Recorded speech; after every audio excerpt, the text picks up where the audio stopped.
এদিকে সাবেক speaker barrister জমির উদ্দিন সরকারের মৃত্যুতে জাতীয় সংসদে শোক ও ১ মিনিট নীরবতা পালন করা হয়েছে। একই সাথে তার প্রতি শ্রদ্ধা জানিয়ে সংসদের আজকের সকল কার্যক্রম স্থগিত করা হয়।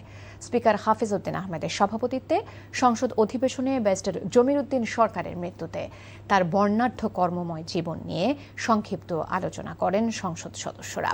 এ সময় তারা বলেন, সাবেক স্পিকার জমির উদ্দিন সরকার আইনাঙ্গন এবং রাজনীতিতে অসামান্য অবদান রেখে গেছেন। কর্মময় জীবনের সব ক্ষেত্রেই তিনি সফল হয়েছেন উল্লেখ করে সিনিয়র সংসদ সদস্যরা ব্যারিস্টার জমির উদ্দিন সরকার সবার অনুপ্রেরণা হয়ে থাকবেন বলে মনে করেন।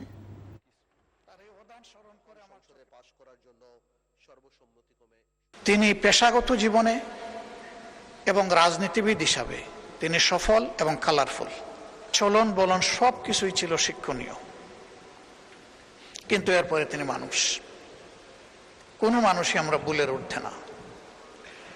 মহান রবের দরবারে দোয়া করি আল্লাহ তার এই বান্দাকে তার ভুল ত্রুটি ক্ষমা করে দিন। আমার বয়সের সমান ওনার কর্মজীবনের পরিধি। এই কর্মজীবনে তার সুনাম ছাড়া কোনোদিন কোনো ব্যক্তি, কোনো ক্লায়েন্ট এবং কোনো মানুষ আইনজীবী হিসেবে তার বিরুদ্ধে কোনো দিন কোনো সমালোচনা করেননি। দলের প্রতি শতকরা শতভাগ নিবেদিত একজন মানুষ।